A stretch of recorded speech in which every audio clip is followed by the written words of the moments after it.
welcome to another edition of the Throwing Bagels Podcast. Kevin Mooney here with you. Such a pleasure chatting with you on this latest edition. And joining us as always is Jason Hamo. Hey, Jason. Hello, Kevin. How are you? I am wonderful. Yourself? I am doing fantastic. And Chris Douglas with us too. Hello, Chris. Kevin, how's it going? Hey, living the dream. Right, Chris? Every day. Every day. Every single day.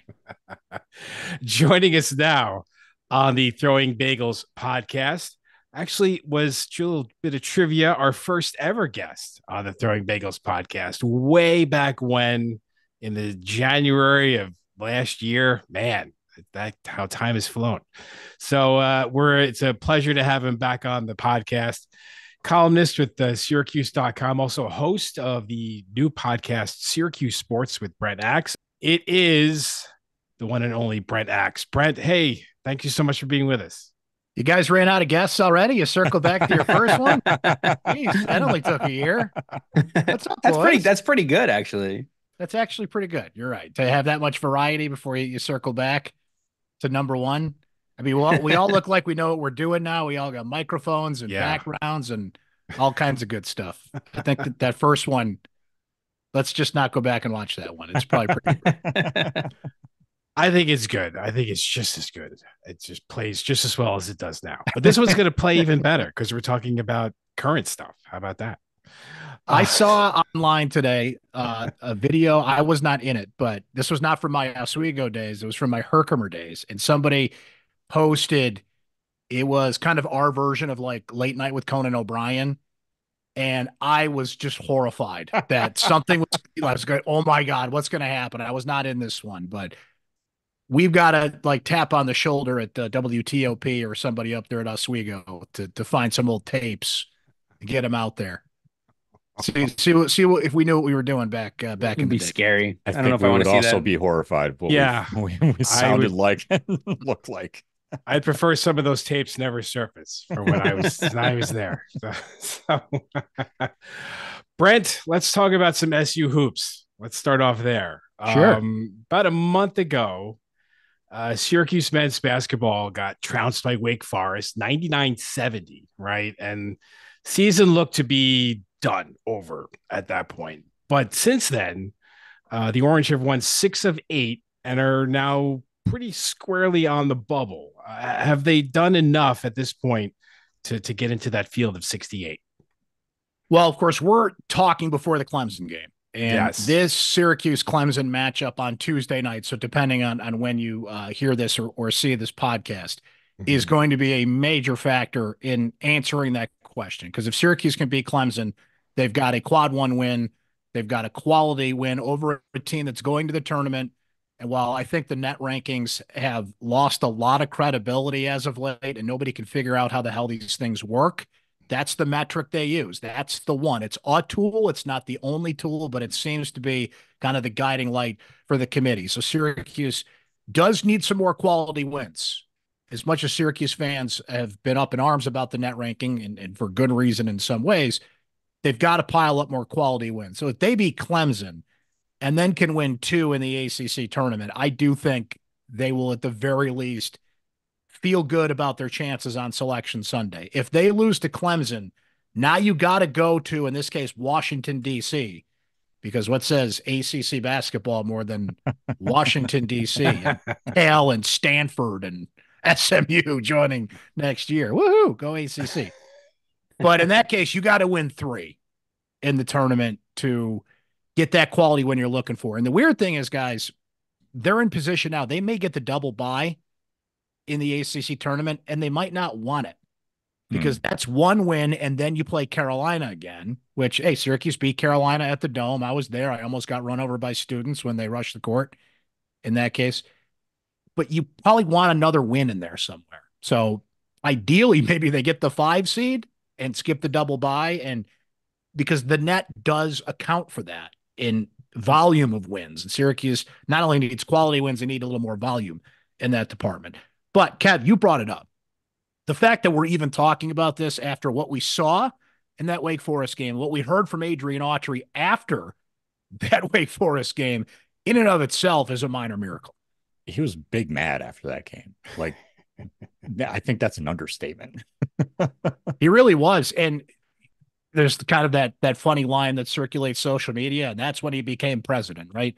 Well, that's when Adrian Autry became the head coach of this team, because up until that point, Chris, it was very he was polite, and you weren't getting any Jim Boeheim moments in the Adrian Autry pressers before that. Let's put it that way. But man, he was pissed. He called out his team. He had to, the way that they completely no-showed in that game. Remember, this is when the Benny Williams saga was at its peak, and he was off the team shortly after that game. That's what, like, three things happened in that game alone with Benny Williams. He threw the ball away from the official. He skipped the handshake line at the end of the game. He had a confrontation. He kind of bumped Autry on the sideline in that game. So there was a lot happening. And this is only a month ago, by the way. Right. It feels like 2 months ago. This was a month ago. This was all happening. And we've seen this before from Syracuse, right? We have seen this team just kind of wake up when it counts. And the last thing you want to do is put them in, because if you put Syracuse in, they're going to go on a run. So buckle up, fellas. This is going to be fun to watch. Chris, how would you rate Autry's first year so far? How would you give it grade wise? Would you give him a C, B? No rookie scores. I would say a solid 8.4 at this point. The big question before the season was, what's your expectation for Autry? And of course, you have a transition year. He's trying to put his own system into play. They're going to more man-to-man defense, though they played a bunch of zone as of late, including in that Louisville game. It is everything that a head coach has to do. But Syracuse being out of the NCAA tournament for 3 straight years, if that is the case, if they don't make it this year, that's an eternity. So my thing was, if we are in early March, and here we are, and we're talking about a team that is knocking on the door, is in the conversation for the tournament, then I think that's good enough. They won 20 games in the regular season for the first time in a decade. They have 11 conference wins as we speak. It could be 12 if they beat Clemson for the first time in a decade. I think the move to dismiss Benny Williams from the team was a coach taking control of his roster and doing something he absolutely had to do. I mean, they gave Benny every opportunity to fit into the orange standard, as Adrian likes to put it, and they gave him every chance to make up for some of the faults that he had. That's not an easy decision to make. It clearly, emotionally affected the team. It's also, if you want to analyze it fairly, guys, it's no secret they've played a lot better since that air has been lifted from the locker room, A, and B, how they had to adjust basketball-wise, notably how well Chris Bell has been playing since Benny's been out of the lineup. So I don't think you could really ask more for Adrian Autry in year one, trying to kind of sort out what his way is. He did recruit these players, but remember, he recruited him for Jim Boeheim in a different way, not for the way that he wants to run this team. So all things considered, I think you got to be pretty happy about the job that he's done. You just gave a stat that it's the first time in a decade Syracuse has won 20 games in a season. In a regular season. That's insane. Isn't that crazy? I mean, all these years with Boeheim, and I mean, Boeheim is obviously a great coach, but for him not to have 20 regular season wins for that entire time span, that's mind-boggling to me. It really shows you and you draw a direct line from when Syracuse got in the ACC. Their first year in the ACC, they were 14-4 in the league. They were a high seed. They actually lost to Dayton. That's the year they lost in the second round of the tournament in Buffalo, by the way, of all places. Yeah. And it's just been a steady decline. Now, remember, the year after that, this is the wild ride they've been on. The year after that, self-imposed ban from the postseason. 2016, they make this run to the Final Four out of nowhere. As we said, don't let Syracuse in the tournament or they're going to make you pay. 2018, Sweet 16, 2021, Sweet 16, when Buddy Boeheim just went on the heater of heaters and got them there.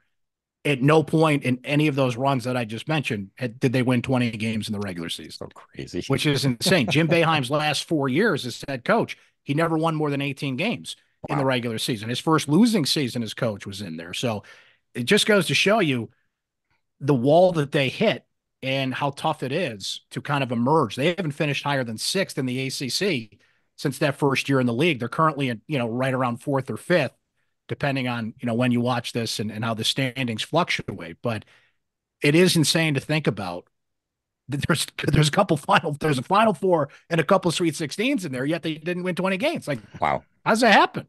Wow. Syracuse women's basketball, on the other hand, is finishing the regular season 23-6, and they are the 3 seed in the ACC tournament. What are the prospects of the women being able to win the ACC tournament and, making a run in the NCAAs? I think they're very strong in this case, Jason. No team has won the ACC tournament since this system came into play that didn't have the double bye, and Syracuse has a double bye. So that's huge. And they're a 3 seed, their highest seed, tied for their highest seed ever in the ACC tournament. They have one of the most electric scorers in all of college basketball in Deja Fair, who can just drop 30 points on you out of nowhere. Georgia Woolley, terrific 3-point shooter. They don't have the size that they need, though. They have a couple terrific rebounders, Alyssa Latham notably. They just got Isabel Varejao back into the lineup. So if to win the ACC tournament, you got to win 3 games.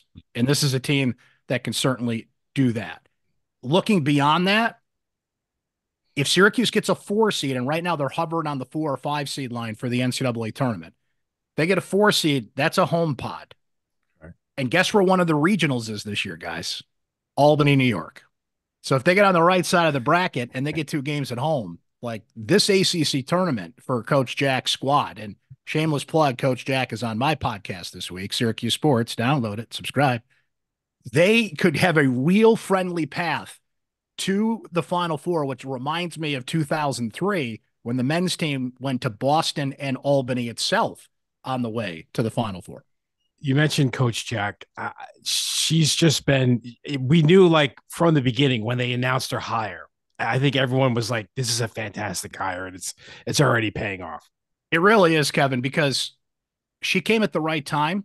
They went through the situation with Coach Q and the mess that was. Mm-hmm. She was on the rise. She was right down the road. And at the time, Syracuse needed a coach that had skin in the game. Syracuse needed a coach to come back that cared about the program and could exercise the issues within the program itself. And she was the perfect choice for it at the same time. And this is one of those things that I'm going to pat myself on the back a little bit here, guys. This was at the same time as well that Syracuse did not have a retired jersey for a woman. All the retired jerseys they had were all men, and I was advocating strongly for not only Syracuse to start including women in this discussion, but the first one had to be Felicia Leggett-Jack. So they bring her back, they retire her number. It just so happens at the time that Syracuse had an interim coach in between Coach Q, Vaughn Reed was his name, before Coach Q came back. Pardon me, before Coach Jack took over and had to fix what Coach Q broke at Syracuse. She was the right coach basketball-wise. She was the right coach because she cared, and she's the right coach because Coach Jack is just an infusion of positivity, of energy, of just, you can't be in a room with that woman for 2 minutes and not want to just burst through the wall. She is just walking motivation, and it's exactly what this program needed in so many ways. Not to mention, she's a hell of a coach. Yeah. First year, they're knocking on the door of the tournament. This year, they are a team that is a legit 4 or 5 seed. And like we said, if things break their way, could find themselves with a friendly path to go pretty deep in this thing. And what do you think any reason was why they never retired any numbers for women before that point? Oh, Syracuse, just as much as it has evolved in recent years, Jason, and has kept up with the times, look at name, image, and likeness in the transfer portal. And I'm sure you guys want to talk about this, the hire of the football coach. There's still a lot of old guard up there that had to be shaken up a little bit, and frankly had to be shamed, and things had to be pointed out to them in a very public way that they were not doing. And when I first brought it up, before I even started writing about it publicly and talking about it publicly, I talked to people at Syracuse, and they're like, oh yeah, we've talked about it. And certain things just get caught in committees and they're on an idea list somewhere, but it really took lighting a flame and basically shaming Syracuse and to be like, you guys got to do this. And it just hit me one day. I was at a game, and this is a rare game in the last 20 years or so that I took off from my media duties, and I just went as a fan, right? And I'm there at the game, and I look up at all these numbers, and I look at my daughter, who at the time, so my daughter's 17 now, so she was probably 12 at the time, and I just had this fear about what I would tell her if she looked up at all those jerseys in the rafters, and if she said something to me along the lines of, who are the women, or why aren't there any women up there? It really hit me personally, and that's when I started to think about this, and why hasn't this been the case? And you kind of had to move it up the priority list, and to their credit, they did. I wanted to ask a non-Syracuse women's basketball question. Sure. Caitlin Clark has just been unbelievable, right? What are your thoughts on her breaking the record for scoring over this past weekend? Two thoughts. One, Caitlin Clark is the primary reason that and I think a lot of people this year, Chris, are more interested in the women's tournament than the men's tournament. Yeah. I think the men's tournament will certainly be fueled by brackets and the usual machine that is behind it, and will probably do better in the ratings. But the women's tournament is going to come darn close. And it's not just Caitlin Clark, by the way. South Carolina's undefeated. You've got a bunch of teams, Virginia Tech and Duke and LSU. LSU. I would love to see a rematch of LSU and Caitlin and Iowa from last year. Who wouldn't love to see that? And just good, exciting teams. Clark, of course, though, is this force that brings it in. She is electric, and she's so inspiring. And it just kind of reminds me of what Steph Curry did for the men's game. And I shouldn't say the men's game. What Steph Curry just did for basketball and transformed it. Not everybody is in favor of that, by the way, that every kid wants to go out there and shoot threes from 40 feet away from the basket. But she's magnifying. Now, I think it is interesting to compare what she did to Pete Maravich. Pete Maravich did it averaging 44 points a game with no 3-point line, right? This isn't like, I know this is not first take. I'm not going to sit here and say, well, Pete Maravich back in my day did it this way, and therefore it's better. It's not better. It's just that's how he had to do it. Yep. And this is how Caitlin Clark has done it. And they're both remarkable. Yeah. Same thing with Deja Fair at Syracuse, moved into the top 5 scoring list. And she just passed Brittany Griner, right? Now, Brittany Griner, they did it in the same amount of games, but Deja had the extra year as a fifth-year player. But you got to remember, she had a lot of games taken away from her because of COVID. Right.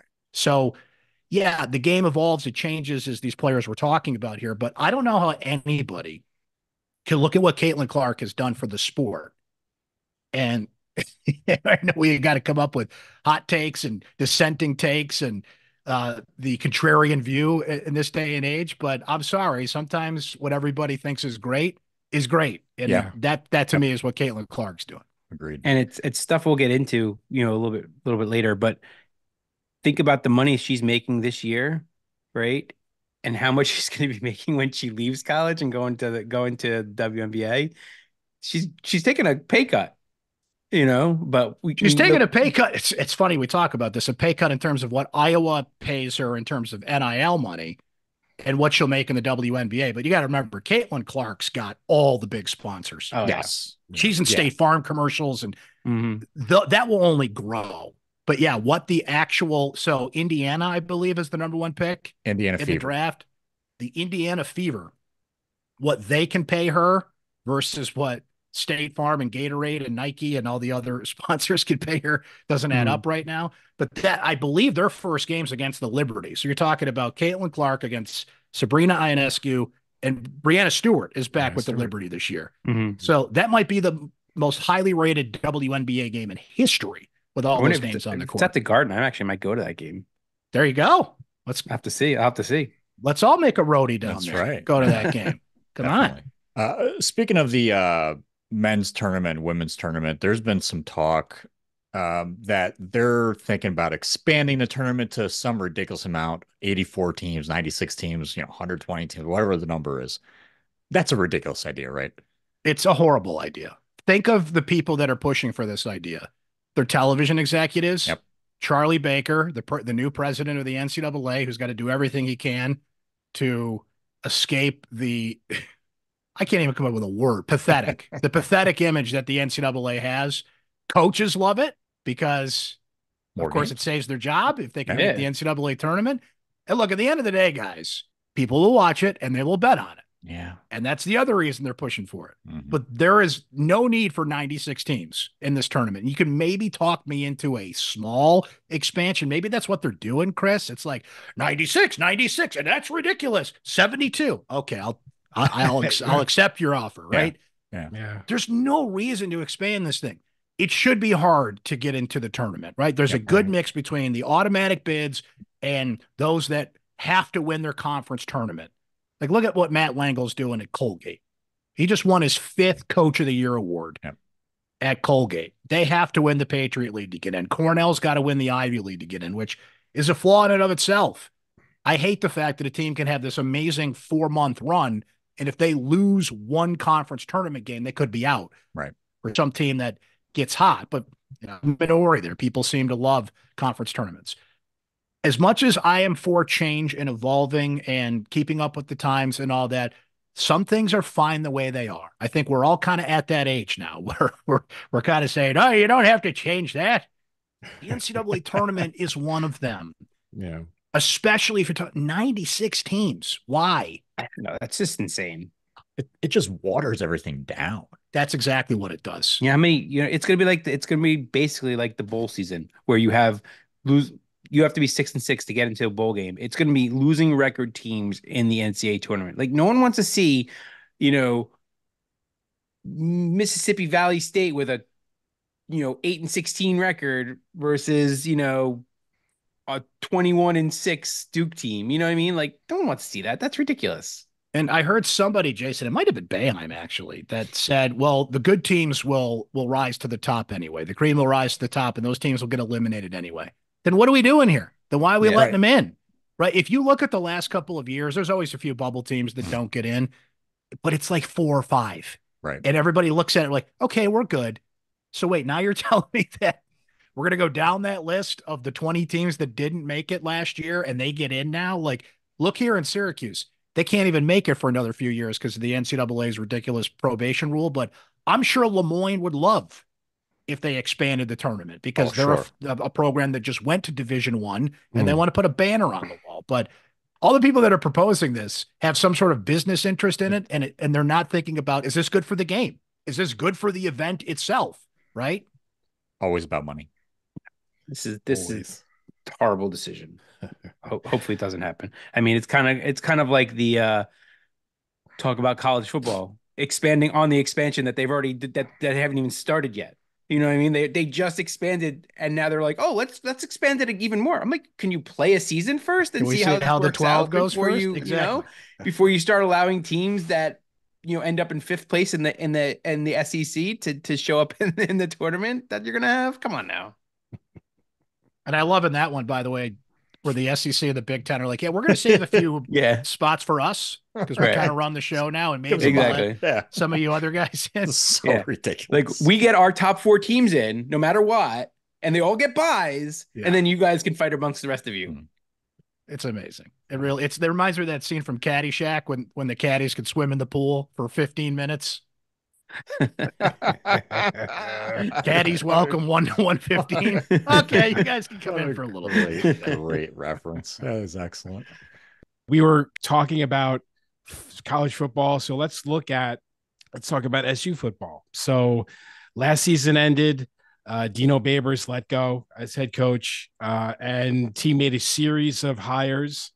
In former University of Georgia defensive back coach Fran Brown is the new head coach. Texas A&M interim head coach Elijah Robinson as assistant head coach and defensive coordinator, also one of the best recruiters in the country. And current New York Giants running backs coach Jeff Nixon to be the OC. What kind of impact will these coaches have on the program? Volcanic. Yeah. Because it's already happened. Most coaches come in, Kev, and they say, here's what I want to do. Fran Brown has come in and said, here's what I'm going to do. And he's done it. They flipped a bunch of 4-star recruits in the 2.5 weeks they had. He arrived, I want to say December 4th. Early signing day was December 22nd-ish, I want to say. It was right around Christmas. They flipped a bunch of recruits that he had known, had talked to, had committed elsewhere. He has strong Northeast roots, being from Camden, New Jersey. He just won the award from 247 Sports as the best recruiter in the country. Elijah Robinson and Nick Williams, a coach that they brought in from Colorado, were also in the top 20 on that list. So these players, it just goes to show you guys that sometimes it's not just, hey, I'm Fran Brown and look at my shirt, it says Georgia, and that's how I'm recruiting you. No, these players, it's different wherever you go, but they commit to coaches. They commit to people, right, that they connect with. So Fran came in and immediately showed receipts. And oh, by the way, there's this transfer portal, and they went and got Kyle McCord from Ohio State with NIL money that frankly wasn't even available to them until Fran Brown came in and shook things up and showed results. And people that were hesitant to donate before, including a lot of alums, guys, former players included, that were turned off by Dino Babers. Not the results of the program, not that the program was down, but Dino just had this weird thing about alums being around his program, and it turned a lot of people off, some of which had money. So they get Kyle McCord because you got a starting position open in the ACC and they can meet his NIL needs. So now what you've done is you've shown, as I said, you've shown receipts. It's not, here's what we're going to do. You just stick with me. It's what they've done. So the big question now is, can he coach? Well, chicken or the egg? I'll take the talent to see if he can coach. And you brought it up. Jeff Nixon has been an offensive coordinator at the college level. Baylor a few years ago. That team went to the Big 12 championship game and scored 1 million points. Elijah Robinson is one of the best up-and-coming defensive coordinator prospects in the country. He's going to be a head coach somewhere in the next 2 years. Also happens to be an ace recruiter, as we said. Other coaches on the staff that have experience. Fran Brown, for what it's worth, Kirby Smart, when he was going through the interview process, John Wildhack, the SUAD, talked about this. Fran Brown was at Kirby Smart's side, like, a LaRusso Miyagi thing, learning everything he could about being a head coach. So we'll see if he can coach. And I'll tell you what, Syracuse has a pretty favorable schedule this year to see if he can do it. And I have never seen anything like this, Kev, in terms of people wanting to talk Syracuse football in March. This is going to be the most anticipated spring practice ever. Yeah. The spring game is April 20th. I don't even want to throw a number out there, but it wouldn't stun me if there were 30,000 people there. Wow. It's also the day of the last lacrosse game of the year against Virginia, so you can make a heck of a day of it at the Dome. There is a fever pitch in this town for football, unlike I've ever seen, and it's exciting to see. And I'm happy for the fans that they feel like they can kind of get back on board. Yeah. I mean, Brown is a New Jersey native. Robinson is a New Jersey native.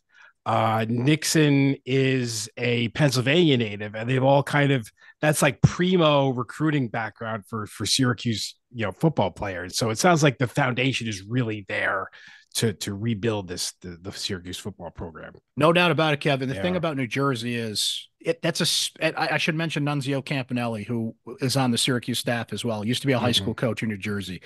That's a special connection you have to make with those coaches. And Fran Brown worked with George DeLeon and knew Paul Pasqualoni and sought Paul Pasqualoni's blessing to be the coach here.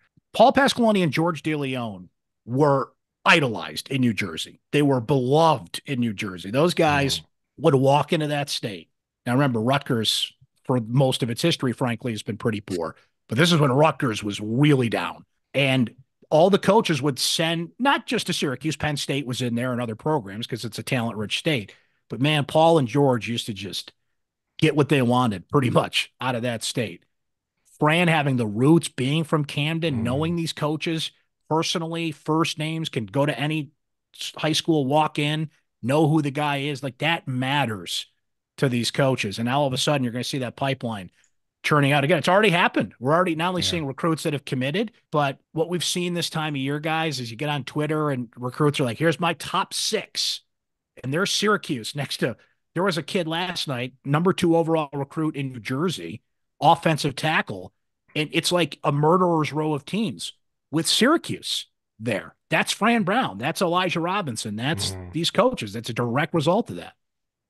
So that was kind of my next question. They're with these new coaches, right? Where do they look right now as far as the rankings go of the top recruiting classes, right? You have your Alabamas obviously at the top. You have your Georgias at the top. Syracuse is kind of new to this list basically. They have to get their feet wet. They have to try to get these kids to commit. Where do they stand right now? Have you heard of, as far as recruiting goes on the So list, for on the list of top recruits? The class of 2024, Jason, they shot up. Last I looked, and there's a couple different ones. There's 247, there's Rivals, ESPN. So depending on which one you put your kind of your credence into ranking wise, but the 247 composite is the one I like to look at because it composites a lot of these.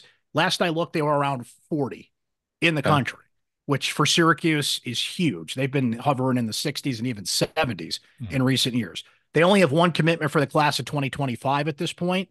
So they don't rank highly there, but there's a bunch of offers out. I mentioned some of those players are like, here's my top 6. And when they start seeing some commitments come in, they could see their rankings go up there. But for Syracuse to be 40, I believe they were 9th in the transfer portal ranking, because it wasn't just Kyle McCord. That was the big one. But they got Fidel Diggs from Texas A&M and a few other players. They had Deuce Chestnut back from LSU, comes back to Syracuse. So when you talk about recruiting these days, you almost have to include the portal as well. And I believe some of these rankings kind of mash that together. I'd like to see what that ranking is, transfer portal and recruiting. Whatever that would be, I think Syracuse would rank pretty high because they have really struck gold there. So as far as Kyle McCord goes, is he basically the starting quarterback coming into the season, or is it an open season right now? No, there's no question. He's been named the starter. That's why he came in. They've been made no bones about that. I'll be curious to see how they frame it when spring practice starts. But you said it. There's no question. He is a pocket quarterback. Jeff Nixon is coming in from the Giants. He wants to install a pro-style offense. Syracuse, look, their offensive line has been the biggest issue they've had over the last 4 or 5 years, and they have some players coming back. They did add a couple players from the portal, but I think some people are still looking for a little more reinforcement there, because the bottom line is, Jason, no starting quarterback has made it through the season at Syracuse since Ryan Nassib in 2012. Every other year, someone has been replaced either by injury or by performance. So Syracuse not only needs Kyle McCord to perform at his best, and look, he's got Arondé Gatson coming back. He's got a couple of receivers that they brought in from Georgia. He's got Dan Villari coming in. Dan Villari, who played every position on the field last year, I think, except for punter. They have receivers. They've got LaQuint Allen back at running back. Kyle McCord's got a good offense in a system that fits him, and he knows Jeff Nixon. There's history there between those two. But you said it. He's not very mobile. And he played last year through a couple of injuries. When he went on the court at a recent Syracuse basketball game, this is like a month ago, he had a boot on his left foot because he had to get a procedure done for an injury suffered during the season that he was playing through. And he still put up some numbers, and you said it, had a pretty strong showing. In the Michigan game, he had a couple of picks, and I mean, Ohio State fans just ran him out of town because you can't lose to Michigan. As well, especially as 3 years in a row. Goes. Exactly. But Syracuse will gladly take him, especially the position they're in with Schrader moving on, and they're kind of in between quarterbacks, and it's the perfect representation of what the portal can do for you, and how it can make you instantly better, particularly at the most important position on the field. When it comes to SU's NIL budget, is it such that it can compete with the other schools that are kind of like at this elite level where they can bring in these maybe second tier, maybe even higher tier players into the program? It depends on who you're talking about. You're not competing with the Bamas and the Clemsons of the world, but who you're now in the conversation with is the mid to high level ACC teams, right? And they weren't there before. I've heard different numbers thrown out there, Chris, about how much money they have. So you have NIL in the traditional sense that a business can pay you to do commercials. Syracuse has 2 collectives. One is called Orange United, which is a NIL collective that you could donate to tomorrow. You're a fan, you can go on the website. They have, not to do a commercial for them, but this is how it works. You can actually sign up like it's Netflix and pay $10 a month, $25 a month, $50 a month. You can pick what sport it goes to. I think in some cases you can actually pick what player it goes to. The other collective is called Athletes Who Care. And the athletes at Syracuse, in exchange for NIL money, do charity work, right? So individually, there's players getting money, but like, look at Kyle McCord. Kyle McCord's not coming in here, and I've heard different numbers thrown out there, but he's not coming here for less than $500,000. So who's stepping up and throwing that money in the pool, right? So they can't compete with some of the bigger programs in terms of overall budget, but the priority players like that, when they really need it, they can go to that space. So my big question now is, who are some of these former players that have stepped up? They're certainly energized now. It might not just be the big names that you know and you hear about, like recently Art Jones, who was in the National Football League, donated to Syracuse. Now, this was for the new football facility that's currently, you can drive by it right now, and the bones of it are up at Syracuse University. It opens up, I want to say 2025, I think, their new facility opens.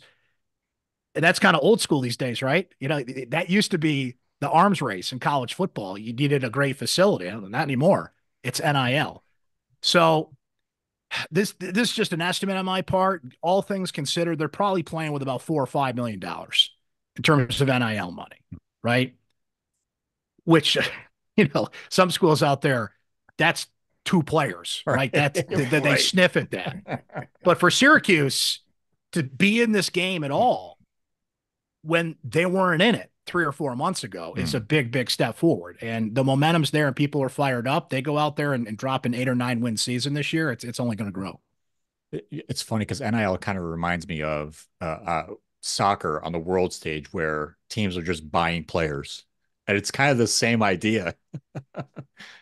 It's the Wild West. It's absolutely outrageous. And that's the thing. It's the Wild West because the NCAA just lost a lawsuit to Tennessee. And basically the NCAA said they have stopped all investigations into NIL, which was a joke they were doing it anyway because it was the NCAA. You got to remember in the summer of 2021. So let's go back to that briefly. In June of that year, the NCAA loses a case in the Supreme Court of the United States. This was not about NIL. It was about other athlete compensation, 9-0. And I remember Justice Kavanaugh at the time basically saying, like, don't come back here or you'll lose again. Right. A month later, the NCAA says, oh, NIL. Yes, this thing that we have spent millions of dollars in lobbyist money fighting. Oh, you can do that now with no guardrails. Nobody knew what the hell was going on. They just knew, oh, we can do this now. So for the NCAA to now say we're investigating this is absolutely a joke. Tennessee proved that in a court of law, and we are back to the Wild West. Who's going to enforce this stuff? It's not going to be them. It's like I'm going to give you another movie reference, Field of Dreams, when Kevin Costner first meets Terrence Mann, played by James Earl Jones, and he's coming at him with the crowbar. And he's like, rules? There are no rules here. Welcome to college sports and NIL these days. Yeah, this will be interesting to see how that all play. I mean, is it going to drive an even bigger wedge between the haves and the have-nots in college sports? I think we're seeing that. I think the have-nots have more of an opportunity now. If you have a rich alum that can step up, certainly athletes, Kev, can take matters into their own hands. You can go on social media and profit off of if you have a strong Instagram following, you can do camps. Certainly you can get endorsements yourself. We mentioned commercials, merchandise that you can sell now. So it's a combination between, look at Caitlin Clark. If she just wanted to do everything on her own on her Instagram page, she'd probably be a millionaire, right? So you can do that. But the haves now, like they were playing this game in the smoky rooms. Now they're just out there. That's like everybody, hey, here we are. And we don't have to hide it anymore. So that was the fear with NIL, but at least the have-nots have somewhat of a chance now. Whereas before they were just completely out of the game. Mm-hmm. As we speak, the NFL draft maybe about a month and a half away. Are there any Syracuse players at this point that are drawing interest from NFL scouts? There's one, Isaiah Johnson, a defensive back, was at the combine. He did well at the combine in some individual drills, which you got to take that with a grain of salt. But it's a place for somebody like him who may not be on the radar to pop a little bit and at least get more of a look. But the guys that I thought would be there, Kevin, Marlo Axe came back. Justin Barron came back. Aronde Gatson, now it's tricky with him because he had the injury, and that's a tough injury to recover from. So I don't think he would have went into the draft, but you never know. The possibility was there. He will be drafted at some point. So it would be an all-star crew of guys in the draft if they didn't decide to come back and didn't get swept up in Fran Brown mania here. Johnson, I think, has a strong chance to not only off his combine. Syracuse's pro day is on March 18th, I want to say. And if he has another strong showing there, I think he could really work his way into being a free agent. I don't think he'll get drafted, but I think he'll end up in a camp somewhere this summer. But other than that, it's pretty quiet on that front for Syracuse. Would have been more star-studded if those other three guys I mentioned decided to move on.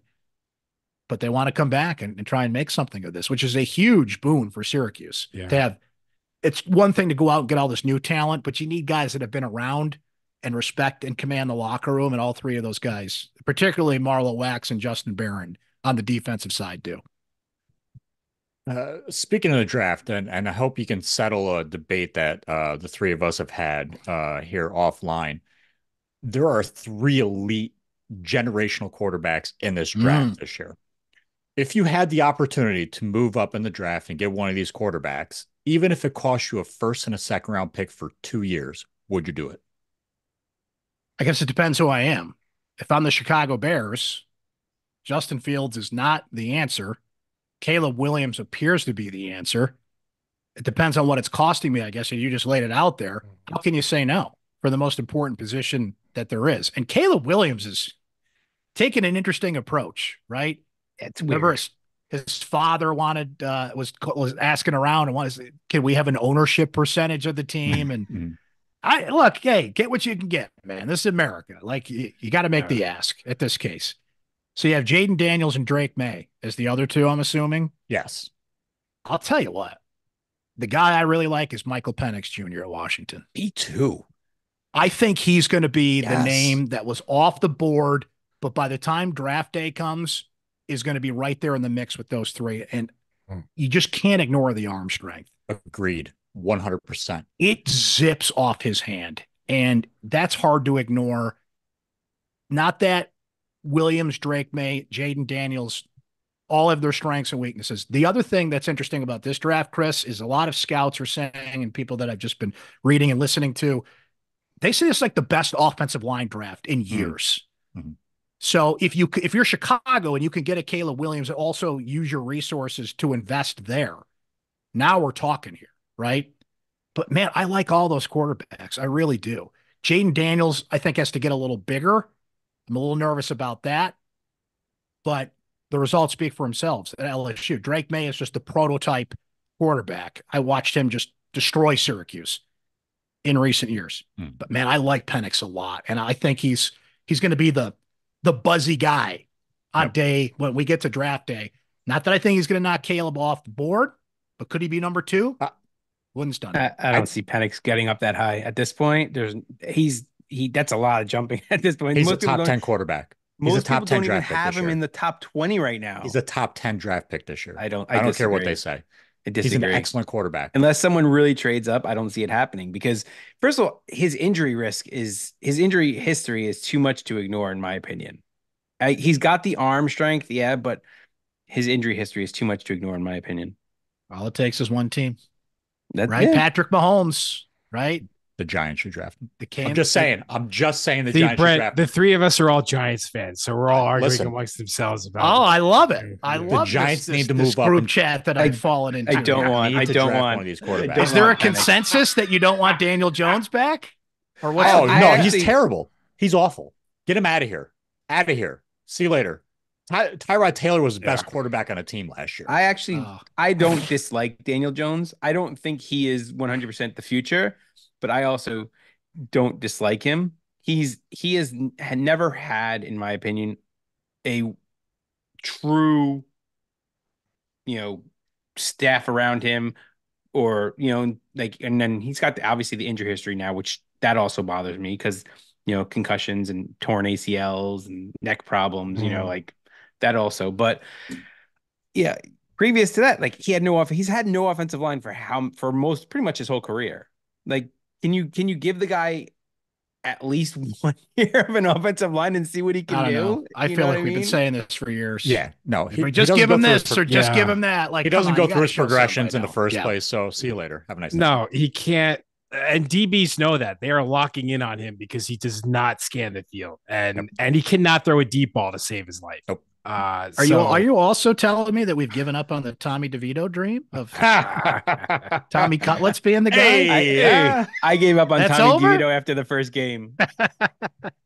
I love that. Can I tell you how much I loved that was a fun story. That whole thing, because he deserved it, man. I mean, he got a raw deal, I think, at Syracuse. Speaking of he was the most sacked quarterback in college football 2 years in a row. Yeah, and goes to Illinois. That's a prime example of using the portal to your advantage. You go somewhere with a smart quarterback who knows quarterbacks, and Brett Bielema at Illinois, reset, get into a camp, show what you can do. And at the very least, you're a backup in the NFL for the next few years. And what's wrong with that? That's the best job in sports. Oh my God, it's amazing. I don't see him really. I think he's going to kick around, honestly, as a third string quarterback. I don't see him becoming a straight backup to a quarterback unless, injuries happen. But the second best job in sports. Sure. Their emergency quarterback. But quickly, I just want to touch, finish up on the NFL, right, with the Bills. Do they keep Stephon Diggs? And B, what do you think they do in the draft at this point? They need some sort of a run. I mean, they have Cook, but do they go out and get a running back besides Cook, or what do you think they do? And they just released Nyheim Hines this week to clear some cap space, which I think was a smart move. Here's there's two-parted answer for you. And you didn't ask this, but I'm going to tell you. The thing I'm most disappointed with is the moves that Sean McDermott did not make on the coaching staff. Because at the end of the day, the Buffalo Bills need to be obsessed with the following question. What do we do to beat the Kansas City Chiefs? Okay. I think everyone's saying that. Right. But Buffalo's actually had the chance to do something about it in recent years. Yep. They promoted Bobby Babich to defensive coordinator. In what world is Bobby Babich going to outwit Andy Reid? Not this one. Or Steve Spagnuolo. Right. Spags. That's the other thing. In what world is Joe Brady going to outwit Spags? Not this one. So I'm a little disappointed that McDermott didn't go more bold there. I mean, he had Leslie Frazier there, and that didn't work out. So I'm a little disappointed there. In terms of Diggs in the draft, they can't get rid of Diggs because that contract is impossible to move. Unless somebody really wants him and will take it on. Remember, the cap is getting bigger, so maybe that's not as much as a strain on the Bills in the next couple of years, but I don't think anybody takes on that contract. What I'm really hoping they do in the draft, there's one player in particular I really want, and he said some things that were just music to my ears at the Combine about his meeting with the Bills. That's Keon Coleman, wide receiver at Florida State. That guy is just the prototype receiver that Josh Allen needs. Big, fast, can separate. And here's what I love about pairing him with Diggs, Jason. He even said this at the Combine. I think the question that Bill's asking was something along the lines of like, well, how would you handle coming to a team with Stephon Diggs? He was like, I'm paraphrasing here, but it was basically great. I can learn from a guy like that. And you're a first round pick, so there's always a certain amount of pressure on you, but you're not coming in having to be the guy.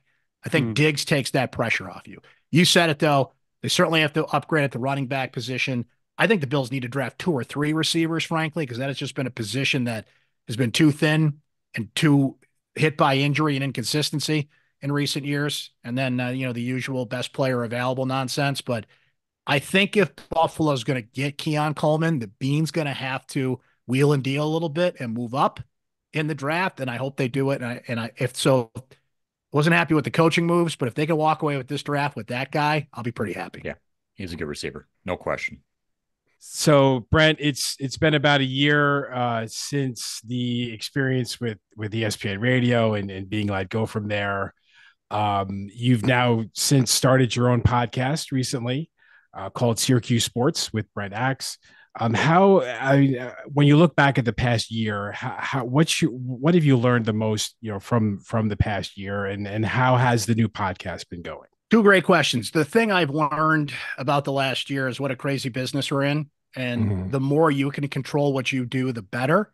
And Syracuse.com has been absolutely amazing in leaning into this space, embracing this space.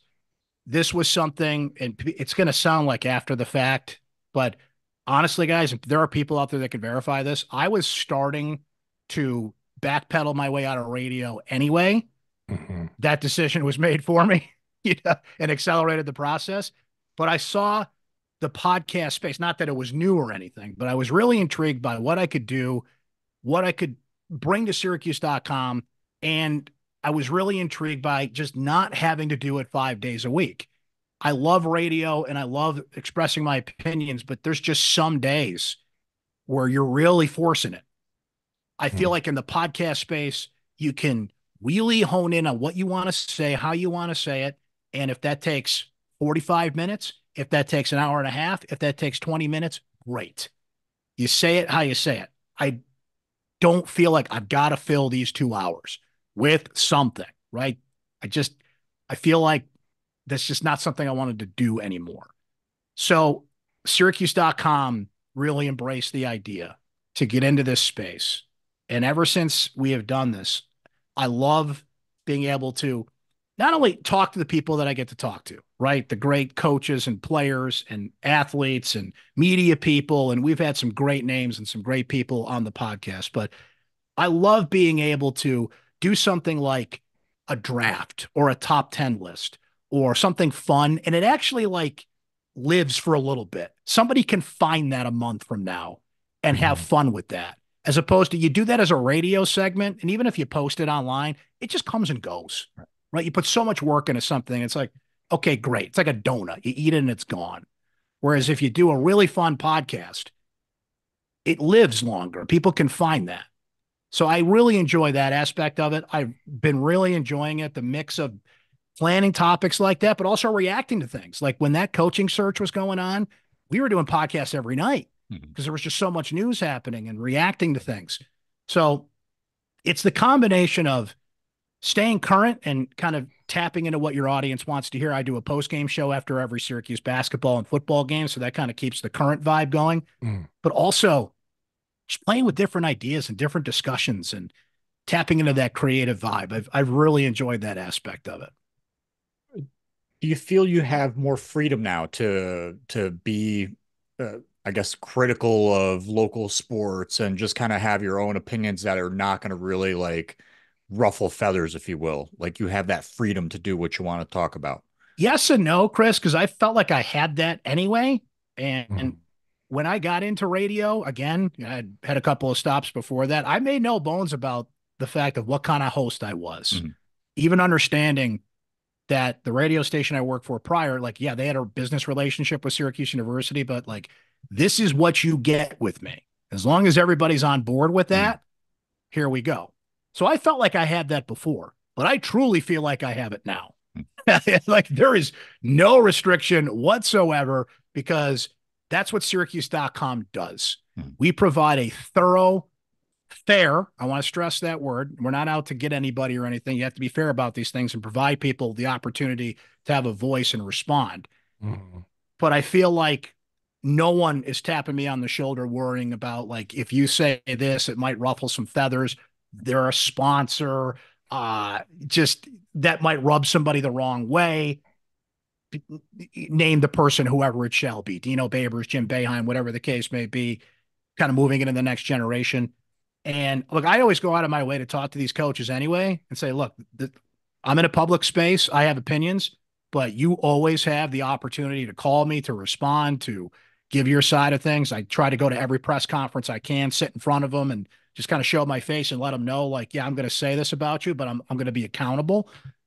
But I truly feel like as much as I felt like that freedom was there before, because my boss is my audience. At the end of the day, I'm working for my readers and my listeners. As much as I have an employer and I have to adhere to what Syracuse.com and or whoever that would be in that case, their policies and what they do. At the end of the day, all you have is your credibility. And that was so reassuring to me, guys, through the last year. There is not a day that has gone by. I swear to God. And I am so thankful for this. There's not a day that has gone by. I've not heard from somebody, run into somebody at a Wegmans, whatever the case may be, and they've thanked me for how I did my job. I've got that, and that feels good because that meant and told me I was doing it right. So now that I'm doing it in the space that I'm in now, and I feel like I have complete freedom to do it. It is exhilarating.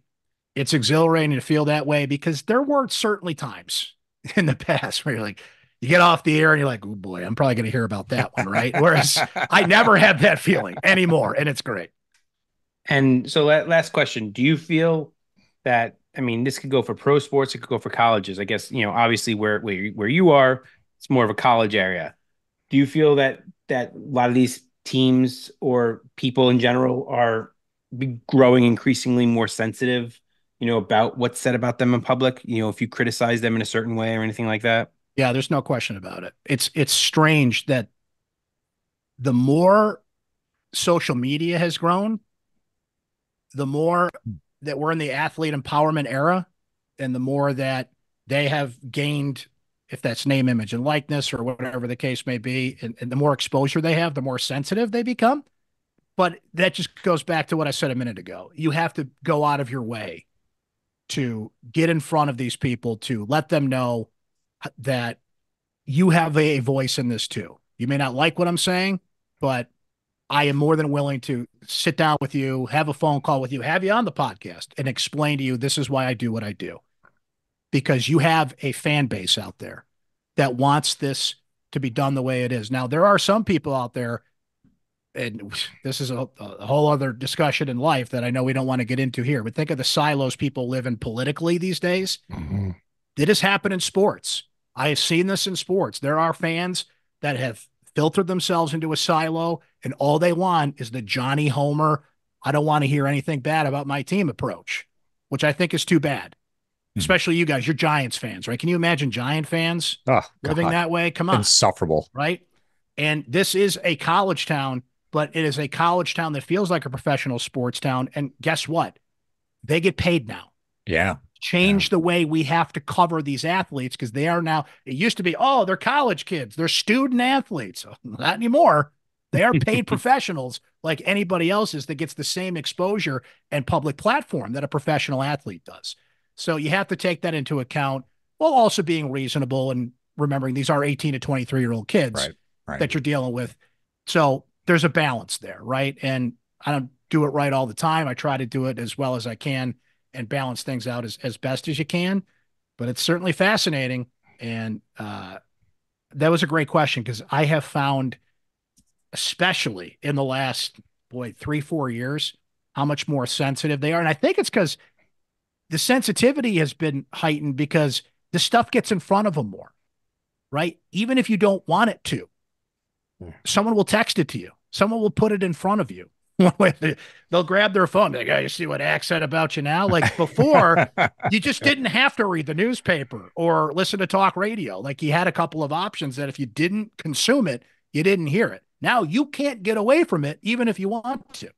And it's more the old guard that I feel like, like there's kids, even student athletes, whatever you want to call them, at least they understand, at least they know about it. They're on they're hip with the technology, right? Versus the old guard that are like stuck in their ways and like don't believe in anything and only want it that one way.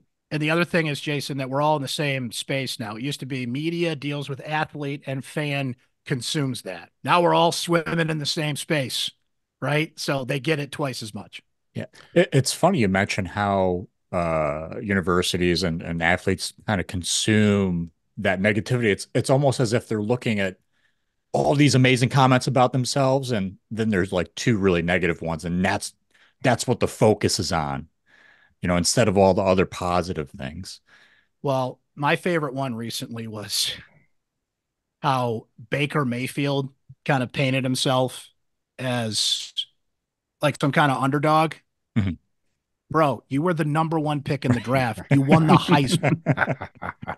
I love when players like this, or even like Patrick Mahomes and the Chiefs, are trying to play out like, because they weren't favored in some games. It's like, excuse me?